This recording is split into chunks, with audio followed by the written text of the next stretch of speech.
हाँ जी बच्चों, आज हमारी कौन सी क्लास है? इस पे थर्ड क्लास है और फर्स्ट चैप्टर हमने शुरू किया हुआ है माइक्रो इकोनॉमिक्स का। और चैप्टर का नाम है बच्चों economy and it's central problems. और सवाल वही का वही है कि अभी तक हमने ये नहीं देखा कि इकोनॉमी क्या होती है और सेंट्रल प्रॉब्लम क्या होती है। लेकिन जैसे जैसे धीरे धीरे इस चैप्टर के अंदर हम आगे बढ़ते जाएंगे तो इनका जवाब भी हमें श्योर श्योर मिलेगा। लेकिन उसके पहले हमने जो जनरल चीजें देखी है एक बार उनको रिवाइज कर ले जो अभी तक हमने पढ़ी है। सबसे पहले बताओ who is the father of economics? Adam Smith. और एडम स्मिथ ने क्या बोला कि अगर हमें इकोनॉमी और उसके कंपोनेंट्स को समझना है तो पहली शर्त यह है कि हमें इकोनॉमिक साइंस की क्या होनी चाहिए? नॉलेज होनी चाहिए। बात करते हैं कि बच्चों जो हमारा सब्जेक्ट है वो सब्जेक्ट है क्या। और एक बात बता रहा हूँ बच्चों, सब भूल जाना लेकिन ये मत भूलना जो मैं अभी बता रहा हूँ आपको, और ऑलरेडी बता भी चुका हूँ।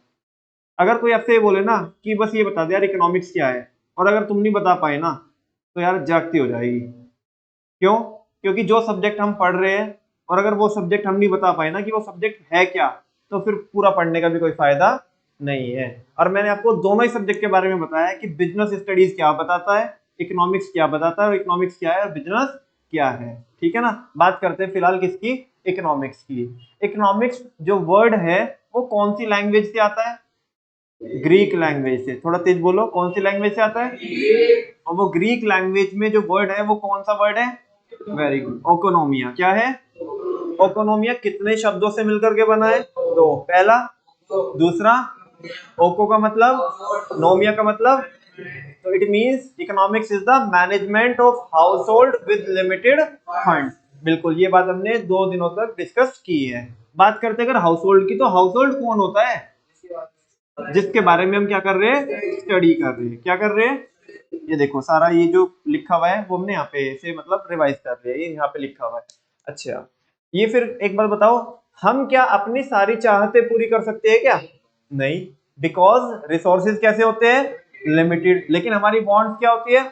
तो हम अपने कुछ ही किसको पूरा कर सकते हैं? कुछ ही वांट्स को पूरा कर सकते हैं। बाकी को हमें क्या करना पड़ेगा? सेक्रीफाइस करना पड़ेगा, बाकी को छोड़ना पड़ेगा, लीव करना पड़ेगा। क्यों? क्योंकि हमारे पास उतने रिसोर्सेज नहीं है। तो अभी तक के डिस्कशन से हमें क्या पता चला बच्चों? 4 बातें बताओ कि ह्यूमन वांट्स कैसी होती है?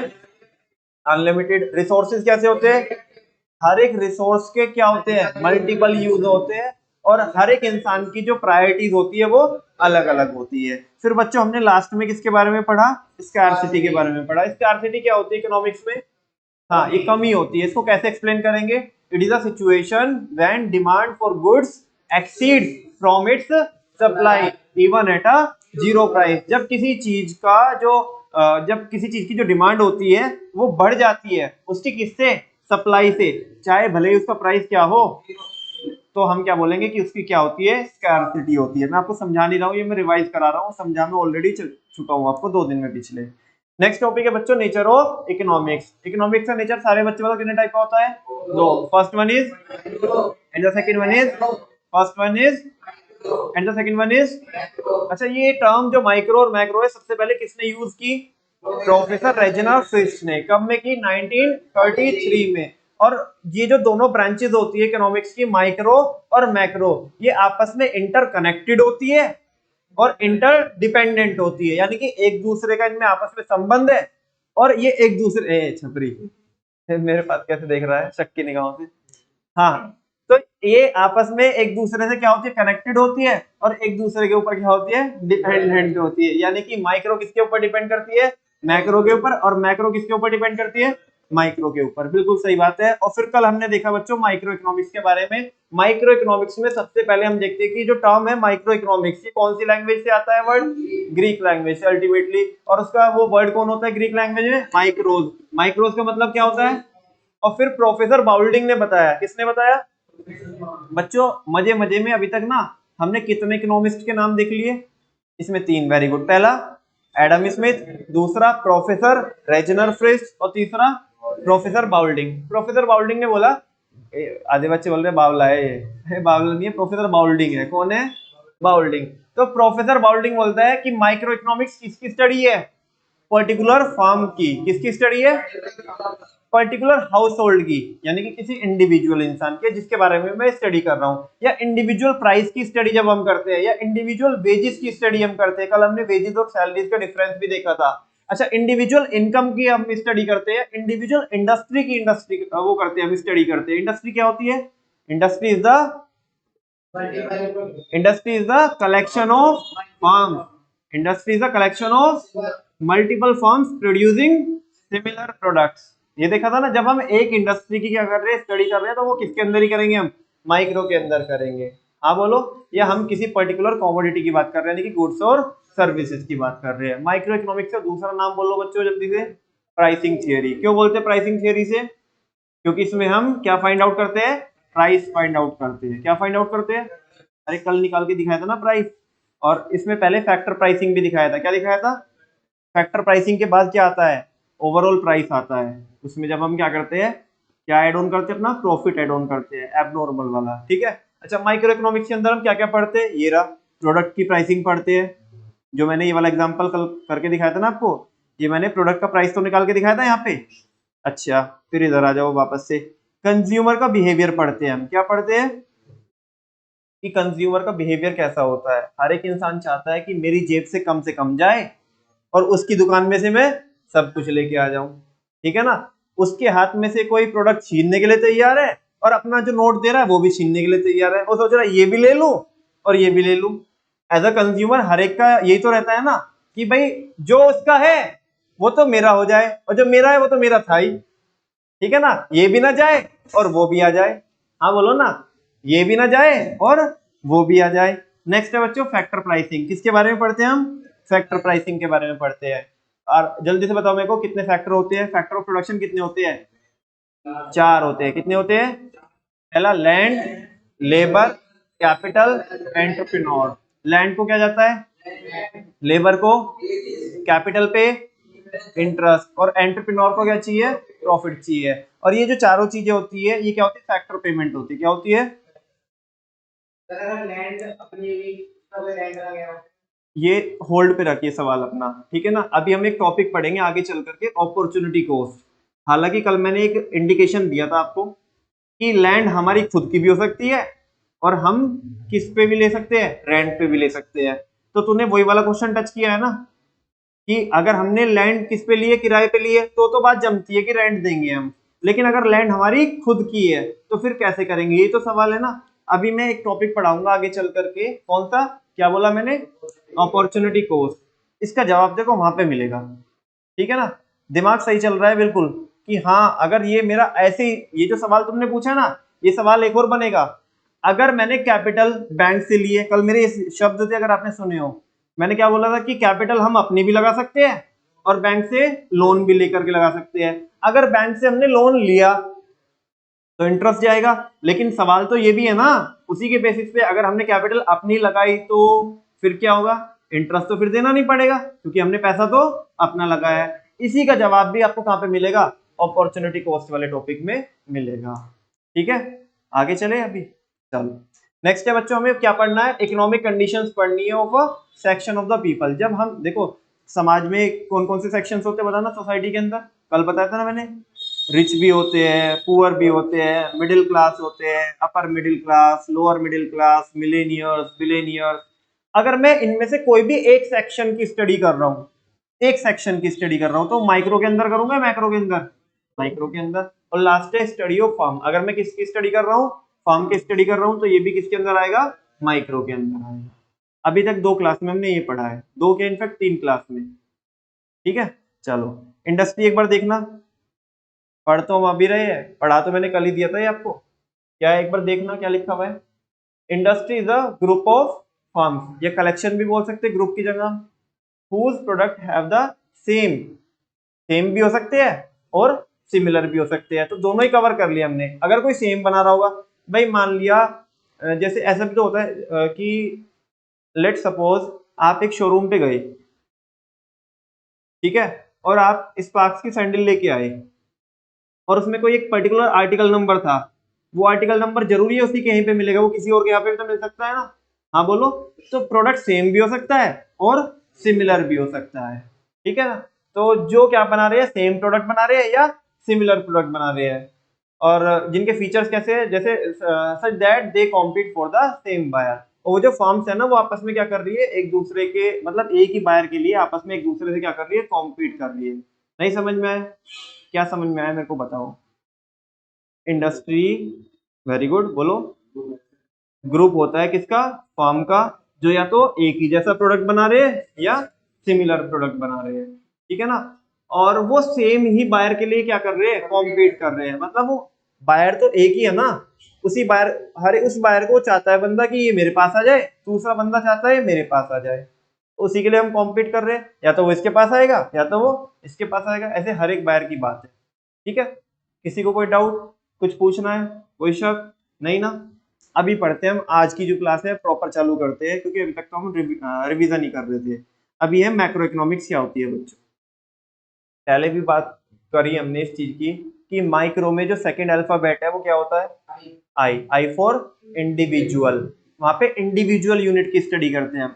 और मैक्रो के अंदर जो सेकंड अल्फाबेट है वो है ए फॉर एग्रीगेट। एग्रीगेट का मतलब है सम टोटल ऑफ, सबको कंबाइन करके हम क्या करते हैं, स्टडी करते हैं, ठीक है। चलो देखते हैं। The term macro economics is derived from the Greek word. Macro economics भी कहां से आया है, ग्रीक लैंग्वेज से आया है। और वो वर्ड क्या है, मैक्रोस। मैक्रोस का मतलब क्या होता है, माइक्रोस का होता है स्मॉल, और मैक्रोस का क्या होता है, लार्ज। तो फाइनली हम क्या बोल रहे हैं, it is the study of the overall. Overall, overall ध्यान से सुनो, ये किसकी स्टडी है, ओवरऑल मतलब किसी एक की या सबकी। ओवरऑल इकोनॉमिक फिनोमिना मतलब जो भी इकोनॉमिक्स के जो कॉन्सेप्ट है, जो ओवरऑल कॉन्सेप्ट है, जो छोटे कॉन्सेप्ट नहीं है, जो बड़े कॉन्सेप्ट है। जैसे अगर मैं नेशनल इनकम की बात करूं बच्चों, किसकी बात करूं, तो नेशनल इनकम हम माइक्रो इकोनॉमिक्स में पढ़ने वाले हैं, मैक्रो इकोनॉमिक्स में, बोलो माइक्रो में या मैक्रो में, मैक्रो में। क्योंकि नेशनल इनकम किसी एक इंसान की इनकम है, पूरे देश की इनकम है। वो छोटा पार्ट है, बड़ा पार्ट है, बड़ा पार्ट है। तो वो हम कहाँ पे पढ़ने वाले, मैक्रो इकोनॉमिक्स में पढ़ने वाले। तो जो ओवरऑल इकोनॉमिक फिनोमिना है और the economy as a whole, जब हम किसकी स्टडी करते हैं, पूरी अर्थव्यवस्था की। इकोनॉमी माने अर्थव्यवस्था। लेकिन अभी फिर वापस से मैं बोलूंगा आपको, मैंने इकोनॉमी का मतलब अभी आपको समझाया नहीं है, अभी आगे आएगा, है ना, जस्ट वेट करो। तो जब हम पूरी की पूरी किसकी स्टडी करते हैं, इकोनॉमी की स्टडी करते हैं। जैसे भारतीय अर्थव्यवस्था की बात करते हैं, इंडियन इकोनॉमी की बात करते हैं, तो ये क्या है, ये छोटा पार्ट है, बड़ा पार्ट है, बड़ा पार्ट है, उसको मैक्रो के अंदर पढ़ेंगे, rather than it's individual part. बजाय इसके कि हम उसके किसको पढ़े, इंडिविजुअल पार्ट को। इंडिविजुअल पार्ट को नहीं पढ़ते हम, किसको पढ़ते बच्चों, लार्ज वाले जो पोर्शंस होते हैं, जो लार्ज वाले जो कॉन्सेप्ट होते हैं, वो हम माइक्रो में पढ़ते हैं। सेस और नो, बोलो माइक्रो में पढ़ते हैं कि मैक्रो में पढ़ते हैं। तो फिर मैक्रो में क्या पढ़ते हैं, अरे अरे भाई कंफ्यूज नहीं होने का तुम्हें, ठीक है ना। मैं क्या बोल रहा हूँ तुम्हें समझ में आ रहा है ना। चलो बताओ, तो फिर माइक्रो में क्या पढ़ेंगे हम, किसके बारे में पढ़ेंगे, और अच्छा, वो तो हम इंडिविजुअल के बारे में पढ़ेंगे। और माइक्रो के बारे में मतलब माइक्रो में किसके बारे में पढ़ेंगे हम, अच्छा माइक्रो ही बता रहा है, मुझे लगा तो अभी बोल देगा हम लार्ज के बारे में पढ़ेंगे। ठीक है, समझ में आ रहा है ना आपको। चलो इतनी बात समझ में आई। एक बार वापस से देख लो दोनों बुलेट, फिर मैं आगे चल रहा हूँ। धीरे धीरे करके बच्चों को टेक्निकलिटीज बढ़ती जाएगी, है ना। अब ट्रैक पे आते जाएंगे तो थोड़े बाउंसर भी आएंगे, लेकिन टैकल करेंगे उन्हें, ठीक है।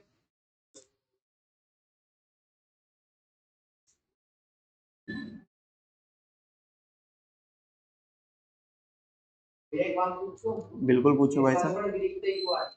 ये सारे वर्ड ग्रीक से ही क्यों आ रहे हैं, क्योंकि वहां पे ये वहां पे ये वर्ड यूज होते थे, तो उनसे हमने रिलेट किया है। और अधिकतर जो मैं आपको बताऊं, जो उधर साइड के जो बंदे हुए ना, उन्होंने काफी रिसर्च की है, ठीक है ना।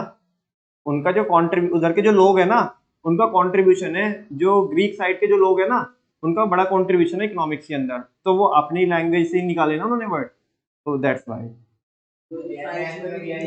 कैसे, जैसे आपने पाइथागोरस का नाम सुना होगा, है ना, और किसका नाम सुना है, बिल्कुल। पाई पाई की वैल्यू किसने दी है बताना, अच्छा कोई इंडियन ने दी है, नाम पता है, अच्छा नाम भूल गए। चलो आज का होमवर्क आपका यही है, ठीक है ना। क्या चीज, नहीं अभी नहीं, घर से करके लेके आना, सारा काम यहीं पे कर लो, तो घर से क्या करोगे आप। हाँ जी, ये पढ़ लिया आपने, दोनों बुलेट पढ़ लिए, आगे चल सकते हैं। चलो यहाँ पे देखो, ये देखो एक और इंसान आ रहा है आपके सामने। अकॉर्डिंग टू मैककॉनेल, मैककॉनेल ने क्या बोला, ये कौन सा इकोनॉमिस्ट है, चौथा है अभी तक, तीसरा है कि चौथा है, पहला, दूसरा प्रोफेसर रेजिनल फ्रिश, तीसरा प्रोफेसर बाउल्डिंग और चौथा मैककॉनेल। तो मैककॉनेल ने क्या बोला, macro economics examines the forest, ये किसकी स्टडी करती है, फॉरेस्ट की स्टडी करती है, एंड नोट द ट्रीज, किसकी स्टडी नहीं करती, ट्री की स्टडी कौन करता है, माइक्रो, और पूरे फॉरेस्ट की स्टडी। और फॉरेस्ट में एक वैरायटी होती है, बहुत सारी वैरायटी होती है, बहुत सारी वैरायटी होती है। समझ में आ रही है बच्चों बात, यस और नो। अच्छा देखो इसने कितनी खूबसूरती से कम शब्दों में सारी बात कह दी कि मैक्रो इकोनॉमिक्स किसकी स्टडी करती है, फॉरेस्ट की, ना कि ट्रीज की।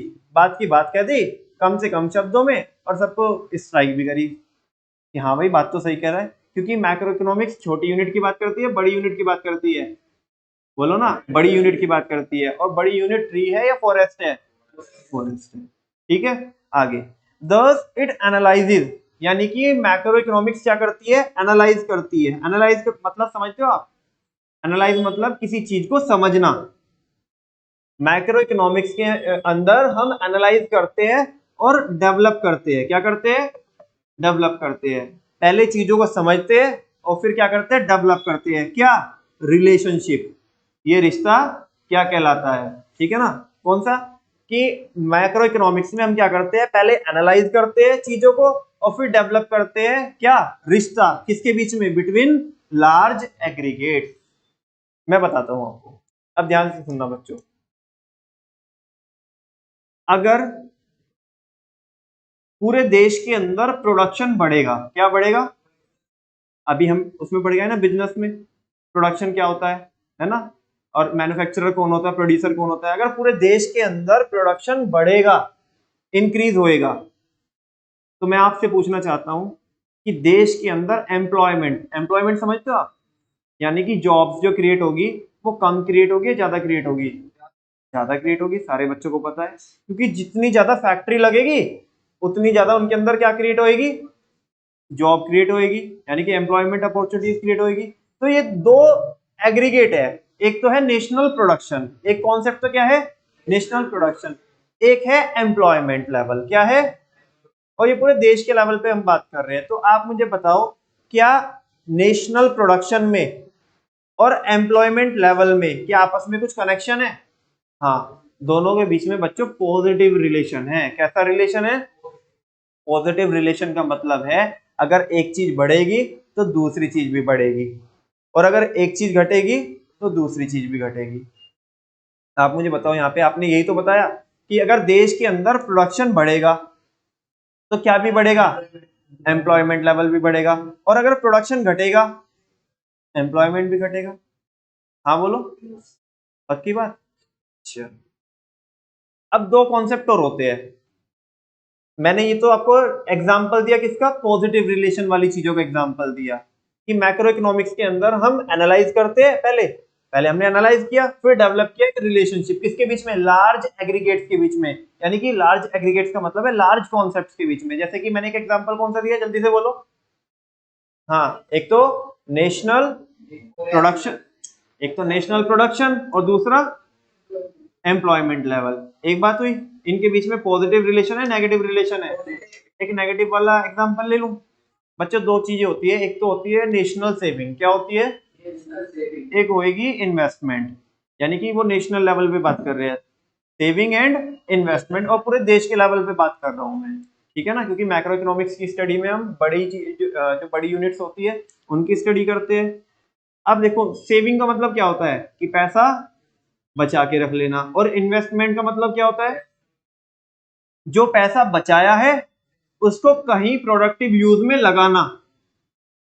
बच्चों कैश एक नॉन जनरेटिंग एसेट होती है, जब तक उसे कहीं आपने क्या ना किया हो, इन्वेस्ट ना किया हो। आप आपके घर पे 2-2 हजार की गड्डी बना के रखो, 500-500 की गड्डी बना के रखो, और आपने 1 लाख रुपए रखे, क्या वो धीरे धीरे बढ़ते रहेंगे अपने आप, नहीं। दैट्स वाई कैश क्या होती है, नॉन जनरेटिंग एसेट होती है, क्या होती है, लेकिन अगर इसी कैश को आपने कहीं पे इन्वेस्ट कर दिया, चाहे तो अपने बिजनेस में लगा दिया, चाहे तो बैंक में आपने इन्वेस्ट कर दिया, चाहे तो शेयर मार्केट में लगाया, या कहीं पे भी और भी किसी चीज में इन्वेस्ट किया, तो ये क्या बन जाएगी? जनरेटिंग असेट बन जाएगी। क्या बन जाएगी? क्योंकि ये आपको पैसा कमा के देगी, पैसे से पैसा बना के देगी। सेफ और नो? अच्छा, अब एक चीज हुई सेविंग और एक चीज होती है इन्वेस्टमेंट। अगर मैं बोलूं कि देश के अंदर सेविंग्स बड़ी ज्यादा हो रही है, सेविंग्स क्या हो रही है? बड़ी ज्यादा हो रही है ना, और लोग पैसा सेव करके रख ले रहे हैं, तो इसका इंपैक्ट इन्वेस्टमेंट पे क्या पड़ेगा? रेज योर हैंड, डिस्क्लोज नहीं करना अभी किसी को, हाथ उठाना है कि अगर देश के अंदर सेविंग ज्यादा हो रही होगी तो इन्वेस्टमेंट पे क्या असर पड़ रहा होगा? Raise your hand. Very good. एक बच्चा, सोचो सारे बच्चे, अगर देश के अंदर लोग, सारे लोग पैसा ज्यादा सेव कर रहे होंगे तो इन्वेस्टमेंट पे क्या फर्क पड़ेगा? वो पैसे को बस सेव करके रख ले रहे हैं, ठीक है ना। वेरी गुड, 1 2 3 4 5, बहुत बढ़िया। चलो आप बताओ। मैं इन्वेस्टमेंट क्या होगी? क्योंकि लोगों ने ज्यादा पैसा क्या करके रख लिया? सेव करके रख लिया। और मेरे शब्द मैंने क्या बोले थे कि उन्होंने रख ही लिया वो पैसा उठा करके। लेकिन अगर सेव किए हुए पैसे को वो मार्केट में चैनलाइज करना चाहते हैं तो उस केस में क्या भी ज्यादा हो जाएगी? प्रोडक्शन या इन्वेस्टमेंट ज्यादा होगी। हाँ बोलो ना। तो एक बात बताओ, जनरली सेविंग के बीच में और इन्वेस्टमेंट के बीच में कैसा रिलेशन होगा? जनरली, जनरली, मैं ये नहीं बोल रहा हूं हमेशा, जनरली कैसा रिलेशन होगा? Negative relation. अगर लोग पैसा ज्यादा सेव करके रख ले रहे हैं, मेरे ध्यान से शब्द सुनना, मैं बाद में ये भी बोल रहा हूं कि पैसा सेव करके अपने पास ही रख ले रहे हैं, तो वो इकोनॉमी में से तो आउट ऑफ सर्कुलेशन में से तो आउट हो गया ना वो पैसा, तो वो जनरेट नहीं कर पाएगा। तो इसका मतलब इन्वेस्टमेंट क्या हो रही है? कम हो रही है, ठीक है ना। यानी कि अगर सेविंग ज्यादा होगी तो इन्वेस्टमेंट क्या होगी? कम। और लोग पैसा सेव नहीं कर रहे हैं जनरली। लोग, मान लिया मैं अगर एक एक्स अमाउंट कमा रहा हूं, है ना, कोई भी एक अमाउंट, मान लिया मैंने 50 लाख रुपए कमाए, कितने कमाए, और मैं कुछ भी पैसा क्या नहीं कर रहा हूँ? सेव नहीं कर रहा हूँ। क्या नहीं कर रहा हूँ? तो इसका मतलब या तो मैं उस पैसे को नॉर्मली खर्च कर रहा हूँ या क्या कर रहा हूँ? इन्वेस्टमेंट कर रहा हूँ। इसका मतलब अगर सेविंग मेरी कम है, सेविंग मेरी क्या है? कम है, तो इन्वेस्टमेंट क्या होगी? ज्यादा होगी। ये जनरल बोल रहा हूँ मैं, जनरल। एक केस ऐसा भी बताऊं कि मेरी सेविंग कम होगी लेकिन फिर भी मैं इन्वेस्टमेंट नहीं कर रहा हूँ क्योंकि बचा ही नहीं मेरे पास। मैंने 50 लाख कमाए, मैंने 50 लाख कमाए, और वो 50 के 50 लाख जनरली बिजनेस में ही खर्च हो गए, तो सेविंग मेरे पास बची नहीं। तो सेविंग कम है या जीरो है, और इन्वेस्टमेंट भी नहीं हुई। समझ में आ रही है बात? तो देखो यहाँ पे हमें क्या करना पड़ेगा? एनालाइज करना पड़ेगा। क्या करना पड़ेगा? कि अलग अलग केस सिनेरियो में क्या क्या सिचुएशन बन रही होगी, और फिर हम एक क्या करेंगे? एक रिलेशनशिप डेवलप करेंगे। क्या करेंगे? रिलेशनशिप डेवलप करेंगे कि इन दोनों चीजों के बीच में रिलेशनशिप क्या है। ये सारी चीजें बच्चों आपके लिए मतलब एक रिलैक्सेशन है कि 12th में तो, सॉरी 11th में तो नहीं पढ़ना आपको। ये कहाँ पे पढ़ना है? 12th में पढ़ना है, मैक्रो इकोनॉमिक्स में। यहाँ पे तो जनरल जनरल बता रहे हैं कि मैक्रो इकोनॉमिक्स में ये चीजें पढ़ाई जाती है, ठीक है। तो देखो वापस से, जो मैक्रो इकोनॉमिक्स है वो क्या करती है? एनालाइज करती है और डेवलप करती है। बोलो यार, थोड़ा तेज आवाज में बोलो। मैक्रो इकोनॉमिक्स क्या करती है? एनालाइज करती है और डेवलप करती है क्या? रिलेशनशिप। किसके बीच में? जैसे मैंने सेविंग और इन्वेस्टमेंट बताया, सेविंग और आपका क्या हो सकता है? सेविंग और प्रोडक्शन भी हो सकता है, सेविंग और कंजप्शन भी हो सकता है, या फिर जो सबसे पहले वाला एग्जांपल बताया कौन सी वाला बताया था मैंने आपको? यहाँ पे पॉजिटिव रिलेशन बताया था, बोलो। हाँ, प्रोडक्शन और एम्प्लॉयमेंट। प्रोडक्शन बढ़ेगा तो एम्प्लॉयमेंट भी बढ़ेगा। अच्छा एक बात पूछूं आपसे, प्रोडक्शन और अनएम्प्लॉयमेंट के बीच में बता सकते हो रिलेशन कैसा होगा? प्रोडक्शन और अनएम्प्लॉयमेंट के बीच में वेरी गुड, अपोजिट रिलेशन होगा, यानी कि नेगेटिव रिलेशन होगा। नेगेटिव रिलेशन कैसे? प्रोडक्शन ज्यादा होगा तो अनएम्प्लॉयमेंट की बात कर रहा हूं, एम्प्लॉयमेंट की बात नहीं कर रहा हूं, अनएम्प्लॉयमेंट की। अनएम्प्लॉयमेंट मतलब बेरोजगारी, ठीक है ना। प्रोडक्शन जितना ज्यादा होगा तो अनएम्प्लॉयमेंट उतना कम होगा ना। नहीं समझा? अरे ज्यादा लोगों को जॉब मिलेगी तो अनएम्प्लॉयमेंट, बेरोजगारी तो कम होगी ना। और अगर प्रोडक्शन क्या होएगा तो अनएम्प्लॉयमेंट क्या होगा? क्योंकि प्रोडक्शन तो हो नहीं रहा तो ज्यादा लोग क्या होंगे? बेरोजगार। तो ये कैसा रिलेशन है? नेगेटिव रिलेशन है, जहां पे एक चीज ऐसे चल रही है, दूसरी चीज ऐसे चल रही है, ठीक है ना। ऑपोजिट रिलेशन है, एक अगर ऊपर जा रही है तो दूसरी डाउन जा रही है, पहली अगर डाउन जा रही है तो दूसरी अप जा रही है। समझ में आ रही है बात? बच्चों रजिस्टर नहीं निकाल के कुछ नहीं लिख रहे आप, और आप बिलीव मी कि आप ना खता खाओगे, क्योंकि जितने एग्जाम्पल मैंने बता दिए ना आपको, आपको इनमें से एक एग्जाम्पल याद रहने वाला अपने घर पे जाकर के, और मैंने 4 एग्जाम्पल दिए आपको और आपने एक भी नहीं लिख रहे हो। इसीलिए मैं बार बार बोल रहा हूँ कि ये नोटिंग करो, नोट्स तो बनाने हैं, उनके साथ नोटिंग करनी है, तो थियरी को पढ़ने का मजा आएगा।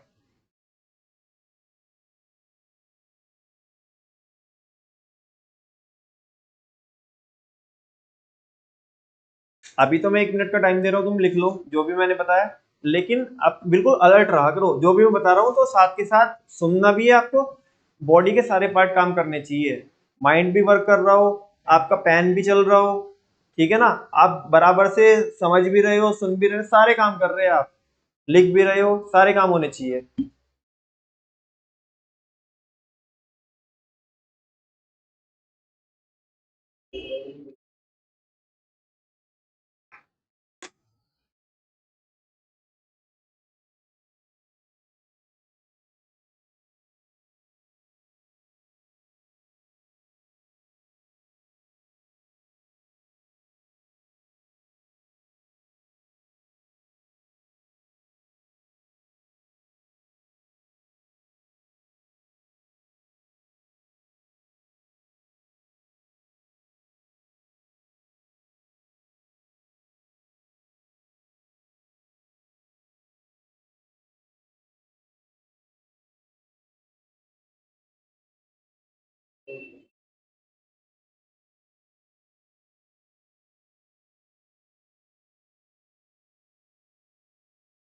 आगे देखो, in macro economics we study the economic behaviour. Macro economics में हम क्या करते हैं, किसकी स्टडी करते हैं, इकोनॉमिक बिहेवियर की स्टडी करते हैं। किसके इकोनॉमिक बिहेवियर की स्टडी करते हैं, ऑफ द लार्ज एग्रीगेट्स, मतलब लार्ज जो एग्रीगेट्स होते हैं, जो बड़े कॉन्सेप्ट्स होते हैं, वो कैसे रिएक्ट करते हैं, है ना, एक में चेंज होने से दूसरे पे क्या फर्क पड़ता है, हम इसकी स्टडी करते हैं। जैसे मैंने अभी एग्जांपल बताया आपको, such as the overall conditions of the economy, कि पूरी अर्थव्यवस्था की क्या सिचुएशन चल रही है, देश के अंदर महंगाई चल रही है या मंदी चल रही है, ठीक है ना। जैसे आजकल जो आपकी जो सब्जी वगैरह है, वेजिटेबल्स है, उनके प्राइसेस काफी बढ़ रहे हैं ना। टमाटर का रेट कितना चल रहा है, 150 और 160 के बीच में, आज का रेट बता रहा हूँ आपको। भैया डेली का अपडेट रखते हो क्या आप? बेटा इकोनॉमिक्स पढ़ानी होती है हमें, तो डेली का तो अपडेट रखना होता है कि इकोनॉमी में क्या चल रहा है क्या नहीं चल रहा है। अच्छा, आप अगर किसकी बात करोगे, नींबू की बात करोगे, तो 300 रुपए किलो, कितने रुपए किलो, 300 रुपए किलो, समझा कि आपको। बाकी जो नॉर्मली जो खाने पीने की चीजें है, जैसे दाल वगैरह है, तो जो दाल 75 या 80 रुपए किलो आ रही थी, वो अभी कितने रुपए किलो आ रही है, 150 और 170 रुपए किलो आ रही है। हाँ बोलो। तो ये अच्छा खैर, जब हम इंडिविजुअली बात करते हैं इनकी, तो ये तो माइक्रो की बात कर रहे हैं हम, किसकी बात कर रहे हैं, लेकिन यहाँ पे हमें क्या करना है, यहाँ पे स्टडी करनी है हमें overall conditions of the economy की। अच्छा, एक एक अब ध्यान से सुनना बच्चों, एक एक चीजों के प्राइस बढ़ रहे हैं, दाल के प्राइस बढ़ रहे हैं, वेजिटेबल्स के प्राइस बढ़ रहे हैं, है ना। और बाकी जो दूसरी चीज, जैसे जीरा है, जीरा जानते हो आप, जीरा एक यूज होता है रसोई में, मम्मी को तो पता है, आपको मम्मी से पूछना। तो वो जीरे के प्राइस भी क्या हो रहे हैं, बढ़ रहे हैं। पिछले एक महीने के अंदर अंदर 200 रुपए किलो के उसके क्या बढ़े हैं, प्राइस बढ़े हैं। 500-600 रुपए किलो होता था, तो 800-900 रुपए किलो बिक रहा है मार्केट में, ठीक है।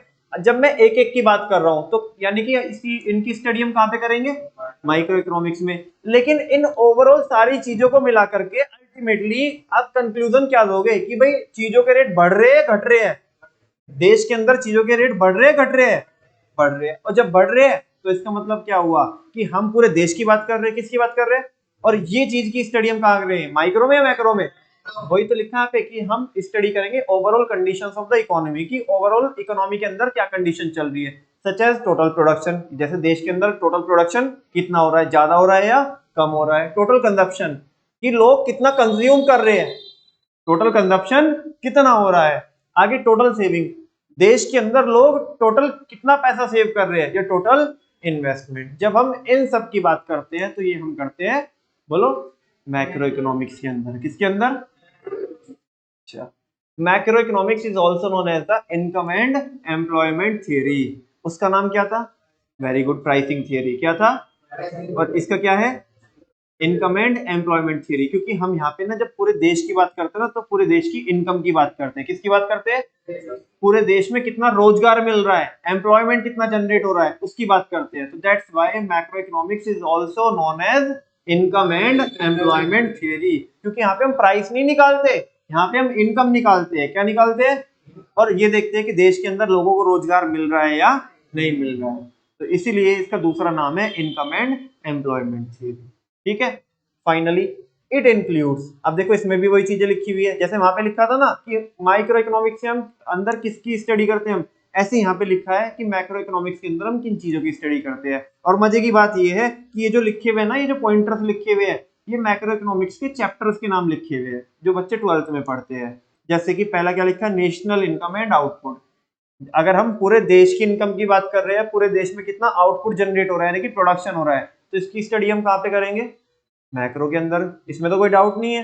नेक्स्ट है बच्चों जनरल प्राइस लेवल, इसकी बात कर रहे हैं, स्पेसिफिक प्राइस लेवल की बात नहीं कर रहा हूं मैं, जनरल। अच्छा, जनरल किसी एक के लिए या सबके लिए? सबके लिए। और जो सबके लिए वो माइक्रो है मैक्रो है? जैसे मैंने अभी बताया आपको, एक एक चीज की स्टडी करोगे कि इसके प्राइस बढ़ रहे हैं, इसके प्राइस बढ़ रहे हैं, वो तो किसका पार्ट है? माइक्रो का। लेकिन नॉर्मली अगर मैं ये स्टेटमेंट बोलूं कि भाई इकोनॉमी के अंदर चीजों के प्राइस बढ़ रहे हैं आजकल, तो ये क्या है? ये मैक्रो का पार्ट है, तो वही है जनरल प्राइस लेवल। तीसरा balance of trade and payment. बच्चों आप एक बात बताओ, हम हमारे देश में केवल हम अपने आप से ट्रेड करते हैं, मतलब इन द सेंस कि हम होम ट्रेड करते हैं, हम बाकी दूसरी कंट्री के साथ भी बिजनेस करते हैं, करते हैं ना? इंपोर्ट और एक्सपोर्ट करते हैं कि नहीं करते हैं? अच्छा एक बात बताओ, सारे बच्चे अकाउंटेंसी पढ़ते हैं, उनमें ट्रांजेक्शन क्या करते हो आप? रिकॉर्ड करते हो कि भाई किसको कितना दिया, कब परचेज किया, कब सेल किया, खर्चे कितने हुए, इनकम कितनी हुई, कमीशन कितना मिला, सेल्स एक्सपेंसेस कितने हुए, एडवर्टीजमेंट के एक्सपेंसेस कितने, सारी चीजें रिकॉर्ड करते हो आप। ठीक है ना? अच्छा, ये केवल जो रिकॉर्डिंग करते हैं हम ट्रांजैक्शन की, केवल उनकी करेंगे जो हमने अपने देश वालों के साथ किया है, या उनकी भी रिकॉर्डिंग होती होगी जो हमने बाहर वाली कंट्रीज के साथ जो लेन देन किया है? भाई ये भी तो पता होना चाहिए ना, हमने यूएसए से कितना इंपोर्ट किया। इंपोर्ट समझते हो? गुड्स को मंगाना, और एक्सपोर्ट करना मतलब गुड्स को उनको बेचना।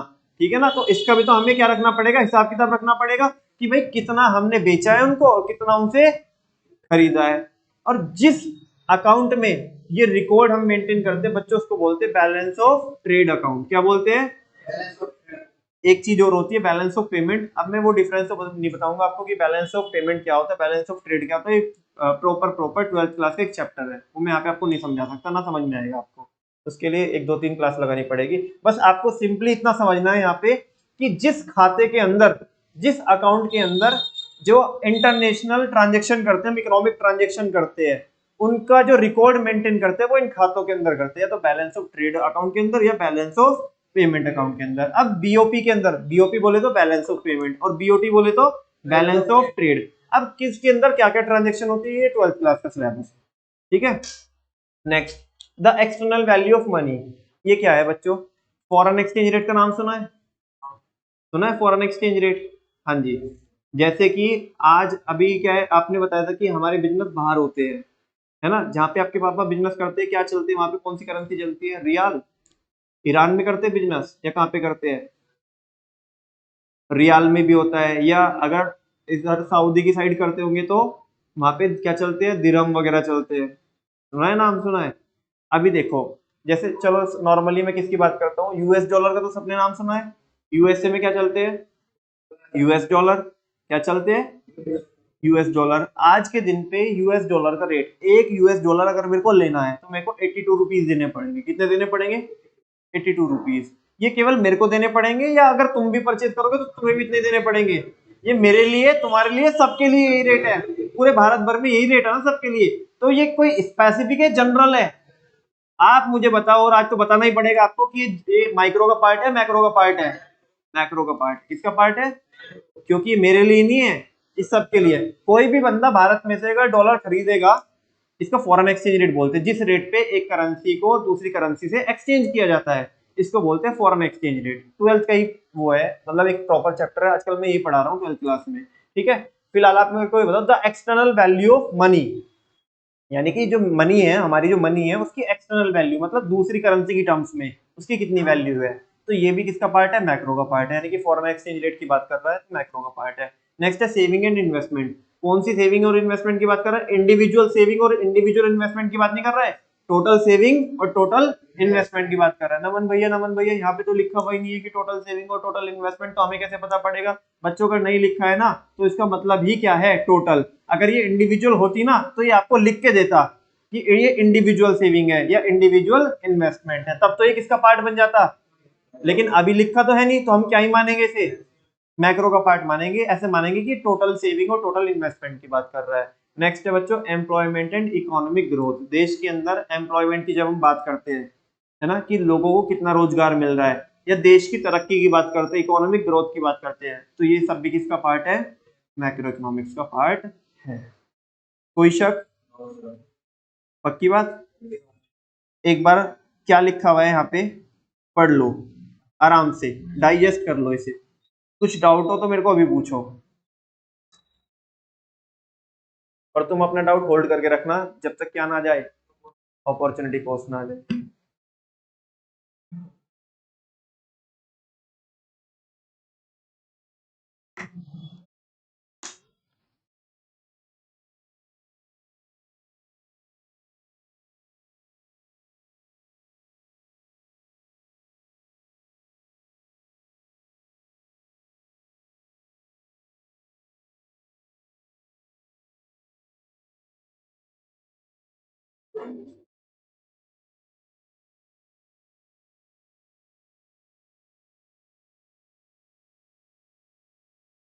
अनंत पढ़ ले भाई, पढ़ ले, फिर बाद में डाउट आएंगे। अग्रिम आया समझ में।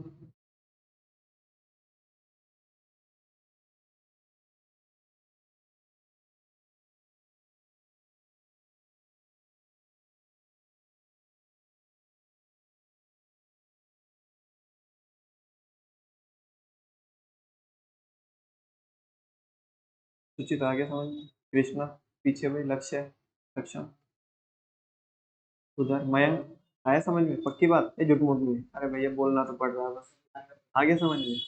चलो हाँ जी, आगे चले। एक सिंपल सा टॉपिक है, अभी मैं आपको जैसे कि वहां पे क्या पढ़ा गया है, इकोनॉमिक और नॉन इकोनॉमिक का डिफरेंस पढ़ा गया है, ऐसे यहाँ पे हमें किसका डिफरेंस पढ़ना है, ये रहा आपकी स्क्रीन पे, माइक्रो इकोनॉमिक्स और मैक्रो इकोनॉमिक्स। पहला पढ़ो, देखो कितना आसान है, पहला डिफरेंस पढ़ो, it studies individual economic unit. Micro economics किसकी स्टडी करती है, इंडिविजुअल इकोनॉमिक यूनिट की स्टडी करती है। लेकिन एग्रीगेट, एग्रीगेट मतलब सम टोटल ऑफ एक कॉम्बिनेशन, ठीक है ना, तो वो उसकी स्टडी कौन करता है, macro economics. It studies aggregate economic units. कोई शक। दूसरा पॉइंट पढ़ाऊं, दूसरा, micro economics is basically concern with the allocation of the given resources. Oh my God, ये क्या लिखा हुआ है, एलोकेशन, ये क्या है भैया, एलोकेशन का मतलब होता है बच्चों डिस्ट्रीब्यूशन। क्या होता है, डिस्ट्रीब्यूशन। माइक्रो इकोनॉमिक्स में हम क्या करते हैं, डिस्ट्रीब्यूट करते हैं, किसको, रिसोर्सेज को। बताऊं कैसे, अभी अभी अगले 5 सेकंड में बता दूंगा मैं आपको। सारे बच्चों को पता है कि ह्यूमन वांट्स क्या होती है और रिसोर्सेज क्या होते हैं। हमें अपने रिसोर्सेज को अपनी प्रायोरिटी के अकॉर्डिंग क्या करना है, डिस्ट्रीब्यूट करना है रिसोर्सेज को, कि मैं ये ले या, तो अब बताओ एलोकेशन कहाँ पे करते हैं, माइक्रो इकोनॉमिक्स के अंदर। समझ में आया आपको, पक्की बात। अच्छा, यहाँ पे तो बोल रहा है micro economics is basically concern with, micro economics में तो बेसिकली हम क्या करते हैं, मतलब क्या करते हैं, एलोकेशन करते हैं। क्या करते हैं, एलोकेशन माने डिस्ट्रीब्यूशन, किसका, रिसोर्सेज का, कि भाई मेरे पास ये रिसोर्सेज है और मेरे को ये करना है, लेकिन मैं तो ये भी करना चाहता हूँ, अब जरूरी क्या है ज्यादा, नहीं नहीं मैं तो अपना टाइम इस चीज में लगाऊंगा, अपना पैसा, मेरे पैसे से मैं क्या भी कर सकता हूँ, मैं मूवी भी देख सकता हूँ, बुक भी खरीद सकता हूँ, पार्टी भी कर सकता हूँ, और कपड़े भी खरीद सकता हूँ, लेकिन नहीं नहीं, इस बार तो ज्यादा जरूरी मेरे लिए क्या है, कपड़े लेना है, ठीक है ना, तो मैं तो अपने पैसे इसमें लगाऊंगा, बाकी को क्या क्या करना पड़ेगा, सेक्रीफाइस करना पड़ेगा, क्योंकि जितने तुम्हारे पास रिसोर्सेज है उसमें से सारी चीजें तो नहीं हो सकती, कुछ होगी, तो इसका मतलब आपने अपने रिसोर्सेज को एलोकेट ही तो किया, डिस्ट्रीब्यूट तो किया, किस चीज में, इस चीज में डिस्ट्रीब्यूट किया। वो सबकी अपनी अपनी प्रायोरिटी होगी, किसी एक बच्चे को जरूरत है किसकी, बुक की, वो कह रहा है नहीं मेरे को तो बुक लेनी है, तो वो बुक में पैसा लगाएगा, है ना। अच्छा, उधर क्या है, macro economics is the general equilibrium analysis. Macro economics क्या होती है ये ध्यान से समझना थोड़ा। पहले तो बताओ वर्ड क्या लिखा हुआ है, जनरल। क्या लिखा हुआ है? जनरल किसी एक के लिए होता है, सबके लिए होता है? सबके लिए होता है। इतनी बात तो समझ में आती है भैया। ये भी जो आगे बहुत भारी भरकम शब्द लिखा हुआ है ना, ये थोड़ा हमें समझ में नहीं आ रहा। समझ में क्या नहीं आ रहा? तुम हमारे से बुलवा के देखोगे, हमारे से बोलने नहीं आ रहा ये। पहले तो बोल दोगे, क्या बोलोगे? बोल। हाँ, इक्विलिब्रियम कर रहा है, इक्विलिब्रियम। ये बता क्या होता है, सही से बोल। मन मन में ऐसे मुंह मुंह में बोल रहा है, अंदर ही अंदर। रहने दो। हाँ बस हो गया, नालायक। ये वर्ड है इक्विलिब्रियम। क्या है? इक्विलिब्रियम। और ऐसा कोई ही शायद दिन जाएगा कि जिस दिन हम ये वर्ड आगे ना बोले, ठीक है ना। बात बात पे एक कॉन्सेप्ट छोड़ के एक में, दूसरे में, तीसरे में इसका जिक्र होगा ही बार बार। और सेकंड चैप्टर तो है ही इसका, ठीक है ना। लेकिन ये बताओ नमन भैया, ये शब्द क्या होता है? जनरली समझो अभी से। इक्विलिब्रियम क्या होता है? इक्विलिब्रियम एक ऐसी पोजीशन होती है जहां पे चीजें आकर के थम जाती है, रुक जाती है। और इंग्लिश में मैं बोल सकता हूँ इसे पोजीशन ऑफ रेस्ट। क्या बोलूंगा? Position of rest. अब ध्यान से सुनो, जैसे कि मैं थोड़ा एग्जांपल देता हूँ आपको बच्चों कि हम सेकंड चैप्टर में कंज्यूमर का बिहेवियर पढ़ने वाले हैं। क्या पढ़ने वाले हैं? और अभी थोड़ी देर पहले मैंने आपको बोला था कंज्यूमर तो ये चाहता है कि जो मेरे पास है वो तो मेरे ही पास रहे, और जो तेरे पास है वो भी मेरे पास आ जाए। जो सेलर का है वो तो मेरा हो जाए, और जो मेरा है वो तो मेरा है ही है, ठीक है ना। अच्छा, अब वहां पे हम पढ़ते हैं कि एक कंज्यूमर कैसे सेटिस्फाई होगा। एक कंज्यूमर कैसे सेटिस्फाई होगा? एक कंज्यूमर जब सेटिस्फाई होगा कि जब उसे मैक्सिमम सेटिस्फेक्शन मिल जाए। क्या मिल जाए? यानी कि लेट्स से 100 रुपए खर्च करके, लेट्स से 100 रुपए खर्च करके उसे क्या मिल जाए? मैक्सिमम सेटिस्फेक्शन मिल जाए। क्या मिल जाए? अच्छा, इससे ज्यादा तो नहीं मिलेगा, क्योंकि ये क्या है? बोलो, ये क्या है? वेरी गुड, ये क्या है? इससे ज्यादा तो, इससे ज्यादा तो मिलेगा नहीं। इससे ज्यादा तो कम वो लेना चाहेगा नहीं। हाँ बोलो नमन भैया। हम आपको ये कहना चाहते हैं कि एक कंज्यूमर इक्विलिब्रियम में जब आएगा, यानी कि वो रुक जब जाएगा, थम जब जाएगा, जब उसे मैक्सिमम सेटिस्फेक्शन मिलेगा। मैक्सिमम मिल गया उसे, इससे ज्यादा तो मिलेगा नहीं, और कम वो लेना, तो वो रुकेगा या और चलेगा आगे? रुक जाएगा, क्योंकि ज्यादा तो इससे मिलना नहीं है। और कम वो लेना चाहेगा नहीं, तो वो उसी पोजीशन में रुक जाएगा ना। उस पोजीशन को बोलते हैं इक्विलिब्रियम। क्या बोलते हैं? इक्विलिब्रियम। बात समझ में आई? अच्छा, और ये क्या लिखा है? Macro economics is the general equilibrium analysis. ये क्या है? General equilibrium analysis. क्या है? स्पेसिफिक इक्विलिब्रियम बोला इसने, जनरल बोला। अब रिलेट करना, मैं बोल रहा हूं कंज्यूमर इक्विलिब्रियम। क्या बोल रहा हूं?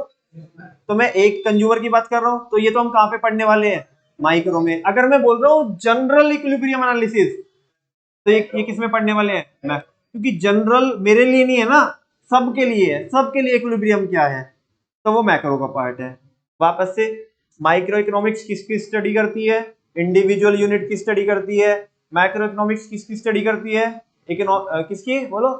एग्रीगेट इकोनॉमिक यूनिट्स की स्टडी करती है। माइक्रो इकोनॉमिक्स में हम क्या करते हैं? रिसोर्सेज को एलोकेट करते हैं, या डिस्ट्रीब्यूट कह सकते हो आप, डिस्ट्रीब्यूट करते हैं। और मैक्रो इकोनॉमिक्स में हम किसकी स्टडी करते हैं? जनरल इक्विलिब्रियम एनालिसिस की।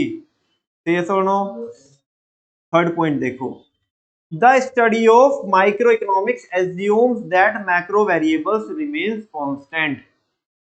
जब हम बच्चों किसकी स्टडी करते हैं? माइक्रो की स्टडी करते हैं। किसकी स्टडी करते हैं? तो हम ये मान के चलते हैं जो मैक्रो के कॉन्सेप्ट है ना, वो कांस्टेंट रहने वाले। क्या रहने वाले हैं? अब ये तो मैंने इंग्लिश की क्या कर दी? हिंदी कर दी। लेकिन भैया हमें तो समझ में नहीं आया, तो बेटा ऐसे दिल काहे छोटा कर रहे हो? अभी बताएंगे ना। मैं हुई इसलिए यहाँ पे आपको बताने के लिए। ये कह रहा है कि जब हम माइक्रो की स्टडी करते हैं ना, तो हम ये मान के चलते हैं जो मैक्रो के फैक्टर्स है ना, वो क्या रहने वाले हैं? कांस्टेंट रहने वाले। क्या रहने वाले हैं? कांस्टेंट। कांस्टेंट मतलब समझते हो? यानी कि वो चेंज नहीं होंगे, वे सेम रहने वाले हैं। जैसे एग्जांपल बताऊं मैं आपको, सपोज दैट, आप समझो पूरे देश के अंदर बस तुम हम ही लोग हैं, हम सारे जितने भी यहाँ पे है ना, बस ये पूरा देश है, ऐसा समझो।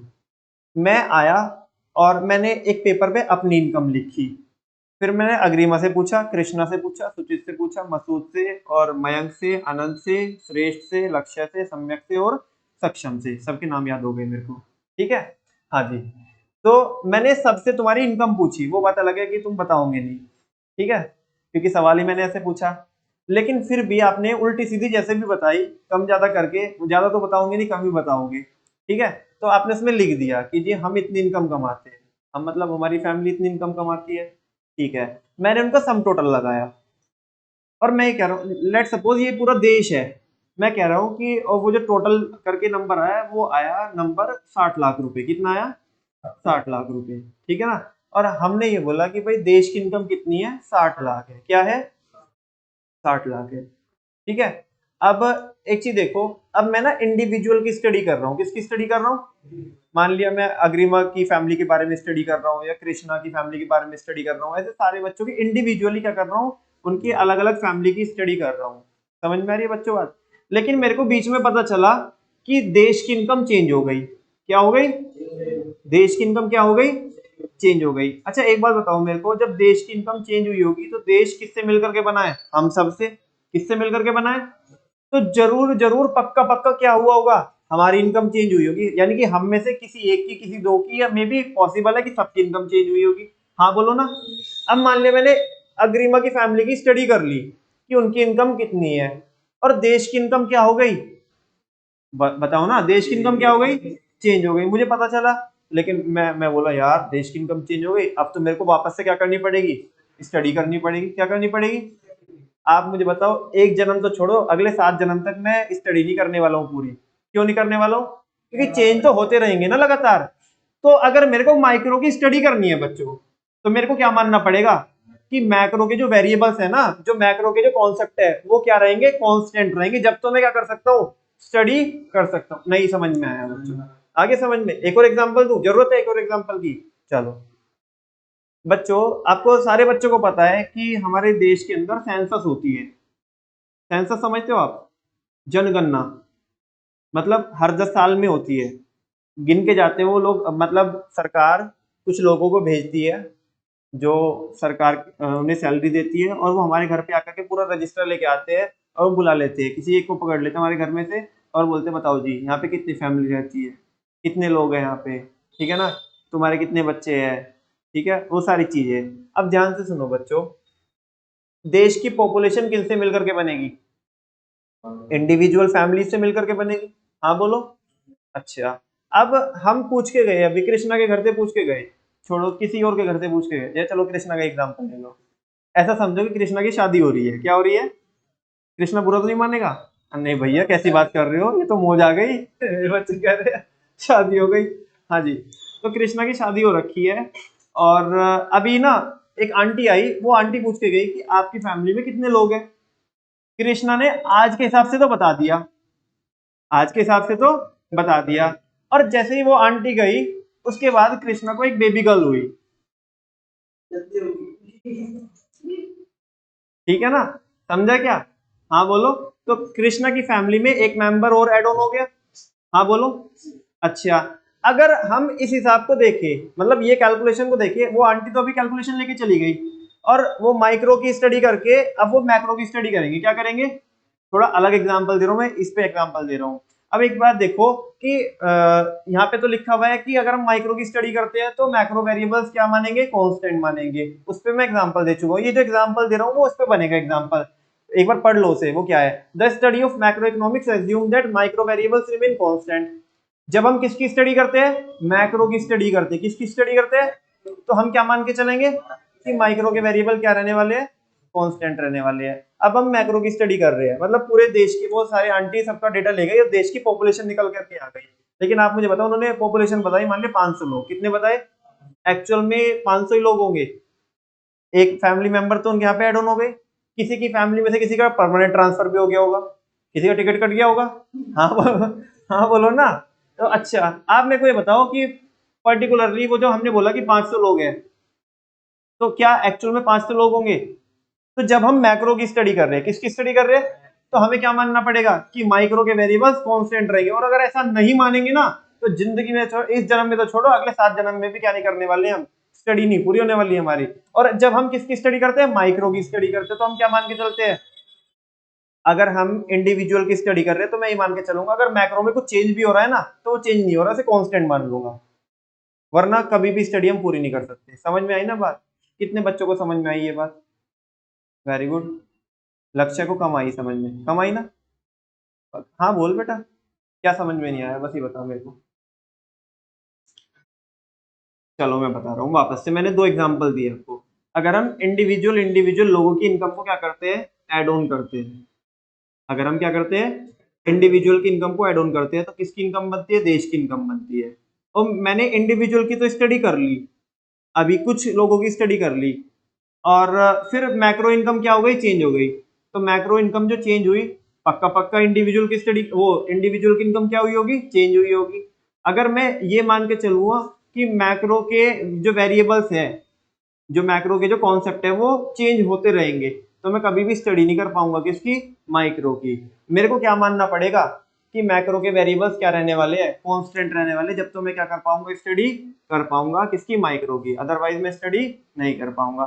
सेम एज अगर मैं किसकी स्टडी कर रहा हूँ, मैक्रो की स्टडी कर रहा हूँ, तो मेरे को क्या मानना पड़ेगा, माइक्रो के वेरिएबल्स क्या रहेंगे, कांस्टेंट रहेंगे। मैं कह रहा हूँ कि देश की पॉपुलेशन इतनी है, तो मैं ये मान के बोल रहा हूँ कि जो मैं डेटा कलेक्ट करके लेके आया हूँ ना मार्केट से, वो जो आंटी कलेक्ट करके लेके आई थी अभी डेटा मार्केट से, तो वो जो कलेक्ट करके लेके आई वो बस ऐसे रहने वाला है, जबकि प्रैक्टिकली तो ऐसा पॉसिबल नहीं है ना। लेकिन हमें अगर बराबर से पढ़ाई करनी है, बराबर से स्टडी करनी है किसी चीज की, तो हमें ऐसा मानना पड़ेगा कि माइक्रो की जब हम स्टडी कर रहे होंगे तो ये मानना पड़ेगा कि मैक्रो के वेरिएबल्स कॉन्स्टेंट रहेंगे, और जब हम मैक्रो की स्टडी कर रहे होंगे तो ये मानना पड़ेगा कि माइक्रो के वेरिएबल्स कॉन्स्टेंट रहेंगे। तो ये डिफरेंस है, ठीक है।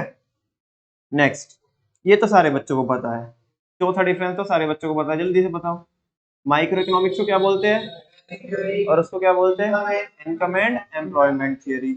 अच्छा अब ये देखो पांचवा, इट एनालाइज, इट मतलब micro economics, micro economics analyse करती है किसके बिहेवियर को, इंडिविजुअल फॉर्म के बिहेवियर को क्या करती है, एनालाइज करती है, और एक्सप्लेन करती है उनका बिहेवियर, किनका, उन फॉर्म का बिहेवियर जिसकी हम स्टडी कर रहे हैं, through economic theories and principle, किसके थ्रू, इकोनॉमिक थियरीज के थ्रू और प्रिंसिपल्स के थ्रू। जैसे हम सेकंड चैप्टर पढ़ेंगे, या इसी फर्स्ट वाले चैप्टर में हम एक कॉन्सेप्ट पढ़ेंगे, पीपीसी, नाम तो सुना ही होगा, प्रोडक्शन पॉसिबिलिटी कर्व। तो वो एक थियरी है, इकोनॉमिक थियरी है वो, ठीक है ना। तो उसके थ्रू हम किसी एक प्रोड्यूसर की क्या करेंगे, स्टडी करेंगे, उसके बिहेवियर को समझने की कोशिश करेंगे हम, ठीक है। तो जल्दी से बोलो, माइक्रो इकोनॉमिक्स क्या एनालाइज करती है, किसके बिहेवियर को एनालाइज करती है, किसके थ्रू करती है, मतलब पहले स्टडी करती है और फिर एक्सप्लेन करती है उसके बिहेवियर को इकोनॉमिक थ्योरीज के थ्रू और प्रिंसिपल्स के। जैसे हम पीपीसी पढ़ेंगे या कंज्यूमर इक्विलिब्रियम पढ़ेंगे in case of one commodity, consumer equilibrium पढ़ेंगे इन केस ऑफ टू और more than to commodities. Consumer equilibrium पढ़ेंगे हम एक तो कार्डिनल अप्रोच से, एक पढ़ेंगे ऑर्डिनल अप्रोच से। फिर हम डिमांड पढ़ेंगे, सप्लाई पढ़ेंगे, इलास्टिसिटी ऑफ डिमांड पढ़ेंगे, इलास्टिसिटी ऑफ सप्लाई पढ़ेंगे, प्रोड्यूसर इक्विलिब्रियम पढ़ेंगे, मार्केट इक्विलिब्रियम पढ़ेंगे, है ना, फॉर्म्स ऑफ मार्केट पढ़ेंगे, बड़ी सारी थ्योरीज पढ़ेंगे, हमें पढ़नी यही चीजें है। अभी तो ये जो चल रहा है ये ऊपर ऊपर से चल रहा है ओवरऑल, इनको तो ये जो यहाँ पे लिखा हुआ है ना, इनको तो हमें डेप्थ में जाके पढ़ना है, इनको तो हमें पूरा डेप्थ में गहराई में जाके पढ़ना है, ठीक है ना। आगे उसमें देखना एक बार, मेरे को बताओ वो क्या कहना चाहता है वो वाला बुलेट, मान जा नालायक। देखो, it gives a bird eye view of the entire economic system. Macro economics क्या देती है, बर्ड आई व्यू देती है। एक बर्ड जब आसमान में होती है तो उसको लिमिटेड चीजें दिख रही होती है, सब कुछ दिख रहा होता है। ए, कुछ भी बोल रहे थे भाई, मैं हम यहाँ पे जमीन पे खड़े अभी, तो हमें बहुत दूर तक दिख रहा होगा या बहुत लिमिटेड दिख रहा होगा, ऐसे ऊपर मत देखना आसमान में, ऐसे तो तारे दिख जाएंगे, ठीक है ना। मैं क्या बोल रहा हूँ, अगर हम यहाँ पे है, धरती पे है, तो आप अपने आसपास देखोगे तो एक दायरा होगा ना, लेकिन अगर आप ऊंचाई पे हो, कहाँ पे हो, ऊंचाई पे आपको उतनी चीजें दिखेगी जितनी धरती पे खड़े होकर दिख रही थी, ज्यादा चीजें दिखेगी। बेटा शुगर मिल भी दिख जाएगा उधर, थोड़ा सा ऊपर जाओगे तो, उसके वो थोड़ा ऊपर जाओगे ना तो फिर और भी आसपास का एरिया दिख जाएगा, और उसके ऊपर जाए तो फिर तो सब कुछ ही दिख जाएगा। मैं वही तो बोल रहा हूँ, पहले पहले ऊपर जाओगे ना तो फिर पहले बहुत नीचे आओगे और फिर बहुत ऊपर जाओगे, ठीक है। तो मैक्रो इकोनॉमिक्स में एक बर्ड आई व्यू मिलता है, क्या मिलता है, क्योंकि एक चिड़िया ऊपर से ज्यादा चीजें देख पाती है, ज्यादा चीजें देख पाने का मतलब क्या है, माइक्रो की बात कर रहा है, मैक्रो की बात कर रहा है, मैक्रो की बात कर रहा है। तो मैक्रो इकोनॉमिक्स में हमें एक बर्ड आई व्यू मिलता है किसका, पूरे इकोनॉमिक सिस्टम का। किसका? It helps in formulating economic policies. Macro economics हमारी किस में हेल्प करती है, मैक्रो इकोनॉमिक पॉलिसी बनाने में क्या करती है, हेल्प, मतलब पूरे देश के लिए पॉलिसी बनाने में हेल्प करती है, किसी एक के लिए, पूरे देश के लिए, for the nation as a whole, पूरे की पूरे देश के लिए, पूरी की पूरी इकोनॉमी के लिए। ठीक है। लास्ट क्या है बच्चों, इसके एग्जांपल लिखे हैं। For example price fixation by a producer. एक प्रोड्यूसर अगर अपने प्रोडक्ट का क्या फिक्स करता है, प्राइस फिक्स करता है, तो जो किसका पार्ट है, माइक्रो, क्योंकि एक प्रोड्यूसर कर रहा है। और इधर क्या लिखा है, वैल्यू ऑफ रूपी in terms of the dollar. अगर रूपी की वैल्यू हम किसकी टर्म्स में निकाल रहे हैं, तो ये माइक्रो का पार्ट है, मैक्रो का, मैक्रो का क्यों है, क्योंकि ये मेरे लिए नहीं है, ये सबके लिए है। मैं डॉलर खरीदूं तो भी उतने का ही मिलेगा, तुम खरीदोगे तो भी उतने का ही मिलेगा, बाकी पूरे देश भर में अगर हमारे देश के लोग डॉलर खरीदेंगे तो सबको उतने का ही मिलेगा। तो मेरे लिए नहीं है, सबके लिए। ठीक है ना। हमने 6 डिफरेंस देखे एक बार, और बहुत जल्दी से इसका डिफरेंस देखे क्या क्या है। ये किसकी स्टडी करती है, इंडिविजुअल यूनिट की। वो किसकी स्टडी करती है, एग्रीगेट की।